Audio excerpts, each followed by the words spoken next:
think it's because of course, the misinterpretation of how Africa is and how everybody is because there's a good side of Africa and then there's a bad side of Africa. Majority of people here in America know the bad side of Africa. They think it's just poor and doesn't have roads, or it's just this country place where nothing is civilized.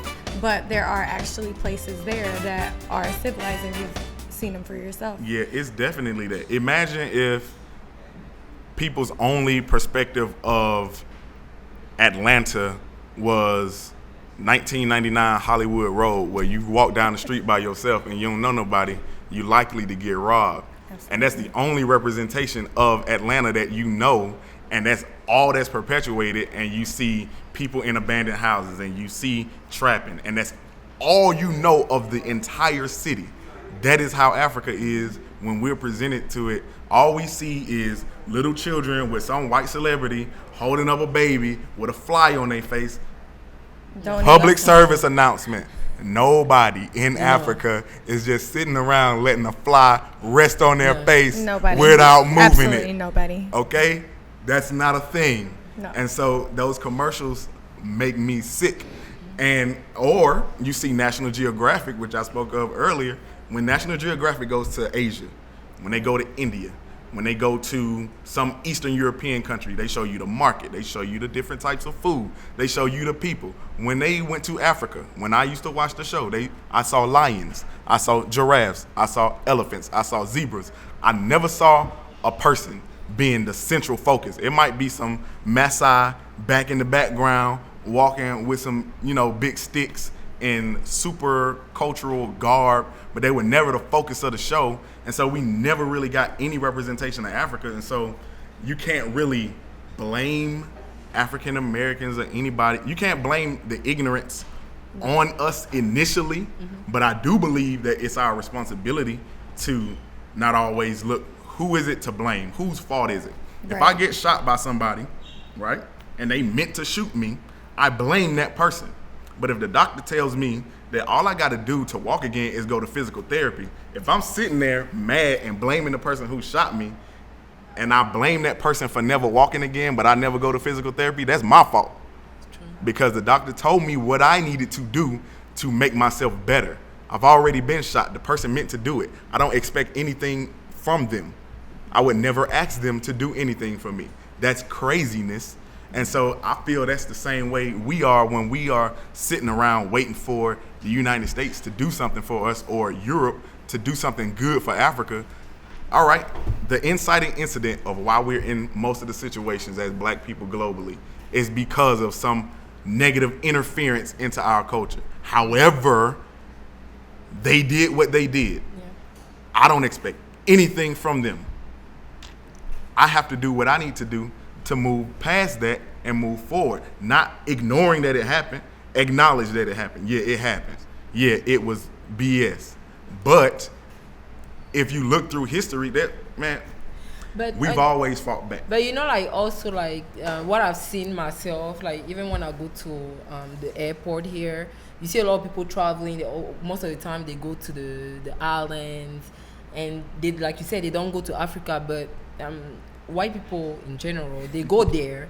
Sorry to use that word, but it is what it is. What I've seen, even in Cameroon, is they go there because they're doing researches, when it comes to plants, medicines, and here they tell you, you need to drink this. I've never been in a country where as soon as you have a headache, you have to take all those stuff.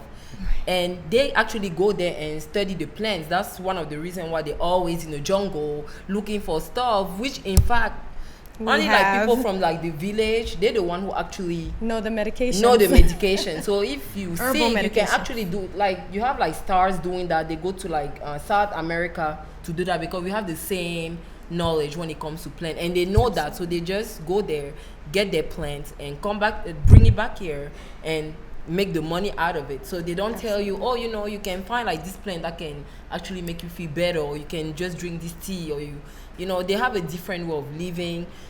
For me, living here in the US and living in Africa, I can see where there's a big gap, and that's why your initiative is so important for people to know that the common goal, like you and I, we go because we love Africa, we go to visit, but some people just don't go there to visit, they go in there to make their money. Absolutely. And I feel like I have a question for you. What were some of the struggles you had being in Africa as far as like adapting to your surroundings? And you did state a little bit about the shower. The only thing that I had to adjust to, fortunately, before I moved to Africa, I had that experience in Haiti. But to me, the experience was more, it opened my heart. I was like, oh my God, these people have to use the same bucket for water. So that means the first person has to be in the mindset of, I can't be selfish because I have to leave water for everybody else. I can't wash my hands by myself because I need this person to pour the water on me. It was all communal. So that wasn't difficult for me. That was what I was looking for. But the only thing really was learning languages. And I did have one funny incident where one of my first days in the village where I ended up living, I didn't know the language yet. And so if you don't know a language, people can speak to you or what I've learned in learning a lot of different languages, you can't hear whispers in other languages. You hear whispers in the language that you primarily speak. Because like right now, I can't even pick up whispers in French. But I was sitting on a bench and one of my sisters was showing me around the city. And I was sitting on a bench and somebody came by and I guess they had spoken to me and I didn't say anything because I didn't even realize the person had said anything to me. And so they started to complain about me to my sister, and she started laughing and she had to tell the person, no, he's not from here. Because just me sitting in Africa, nobody is gonna know that I'm not from there until I open my mouth.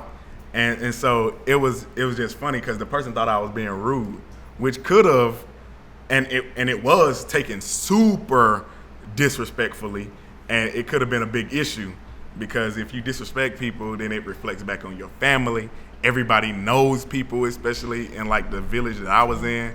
Everybody knows people, so if you do something wrong to somebody, it's gonna reflect that on your family. They know everybody, and so then it kind of keeps people in check on what it is that they do to people and how they treat people.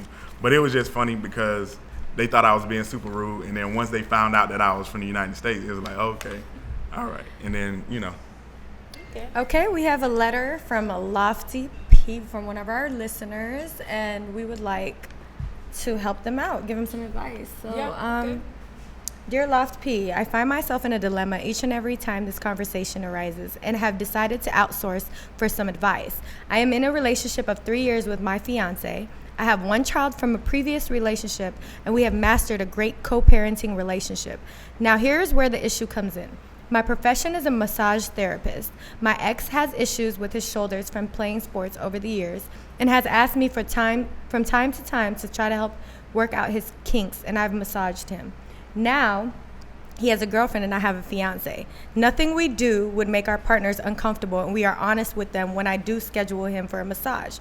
Well, recently my fiance had spoken up and mentioned he does have an issue with it, and I just can't seem to figure out why. My daughter's father and I have a great friendship, and I am only trying to help him, and he knows I am good at what I do. I believe this comes down to trust, and I believe my fiance just doesn't trust the situation. Yet I have zero romantic feelings towards my daughter's father. What should I do? I feel like you shouldn't be getting massages from your daughter's father that you're not with. You have a fiance, you have a whole new relationship. Find a different masseuse. I agree.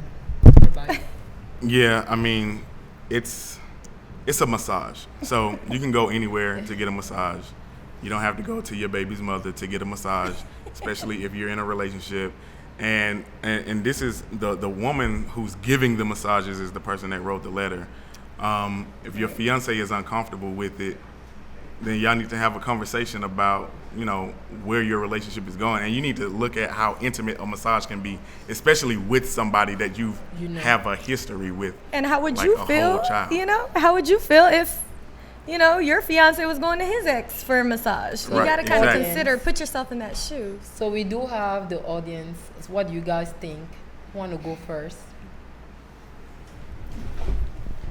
Hello. I do agree with what you guys said. I do feel that it ends up being a thing about, or it ends up coming down to how they kind of respect each other, how they are in their relationship and trust.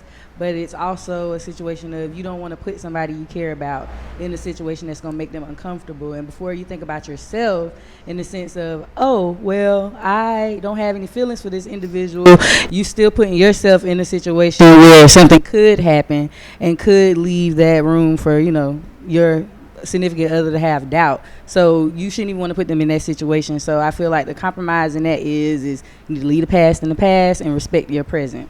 So that's my opinion. And if she's a professional masseuse, I'm sure she has colleagues and she knows other people that she can just refer him to. We have Portia from LoftP, Yes. so she can tell us a little bit. Well, I kind of have mixed emotions because I feel like this was something that was already going on. I heard you say that every time they had a meeting, both the fiance as well as the girlfriend knew. So why at this point is it bothering you? That's kind of where I get where she's coming from. Like, what should I do? Because at the end of the day, this is still my baby daddy. And he still got, in some way, shape, form, or fashion, has to provide for his child. And if I do something to help him, work the kinks out and things of that nature, what is the harm? Because I've been doing it. So it is a trust thing. I think that's what's really bothering her. Talk. What's the question? Do I think it's right or wrong? Yes. Yes. Busy man. I think it's I think she should. I don't think she should be getting married if she got asked that question. Yeah. I think that she's confused about that. Like, she's not ready to get married yet. So that's number one. And the other thing is, like, some relationships is like that. Like, some relationships you can have with somebody and it's like, it's cool, you know what I mean? So it's just like knowing your partner and knowing like what type of relationship you have with your partner. So again, like, if you gotta ask that question, then it's something that your partner wouldn't approve of, you know what I'm saying? Probably. Otherwise y'all relationship would be like good enough and y'all would be friends enough that you would be asking that question to him. So I think she already know her answer. She probably just like trying to get reassurance for it. Right, You know what I'm saying? She So, knows that. Right. that's my take. Okay. Okay. Thank you, audience. All right. And you do have an event coming up on August 10th. Tell us like quickly about it before we close the show. Right, I appreciate that. So on August 10th, we are having another African Diaspora Dialogue. This one is subtitled Black to Love. And Black to Love, it may not be what you're thinking about. It's not about romantic love. It's about how we love ourselves as Black people and how through knowing more about each other, getting more exposure to what, as an African American, what's going on in the Caribbean, what's going on with Black people in South America, what's going on in Africa. The more I know, the more I empathize, the more I relate, the more I stop seeing us as so different, the more I can start to love my brothers and sisters. And also it's about people who are conscious, and sometimes these over woke people can kind of demean people and insult people because they don't know. We need to learn how to speak to people better. If we want to teach people, we got to come to them with some sense of honey, approach it kindly. And then, you know what I'm saying? Then they'll be more open to listen to what we have to say. But if you make people feel stupid all the time, oh, you don't know that? They ain't going to listen to you, bro. That's true. Right. They're going to shut down. And I Where's think your that's event going to be at? It's going to be at the downtown Decatur Library, 215 Sycamore Street, Decatur, Georgia, right across the street from Decatur train station, Saturday, August 10th, 1 p.m. to 3 p.m. And what is your social media, Instagram and? Instagram, Facebook, Twitter, everything at African Unity. African spelled with a K. Okay. Thank you for being part of the show. And I do see that you have like A shout out. A shout out to your wife. One quick shout out. I'm wearing African clothes. My wife is a fashion designer. She can make anything. She specializes in making African fabric fashionable. So she makes prom dresses, wedding dresses, nightgowns, anything. And, her name is Mariama. The name of the company is Yama Elegance. And you can find her on all social media platforms at Yama Elegance. Also, I want to give a shout out to Ethiopia for planting 350 million trees for, climate control and deforestation. Also, we want to wrap it up and say toast for toast. Everybody. Toast for LoftP Be Africa. Every toast. Thank you for coming. Thank you. No problem. Thank you.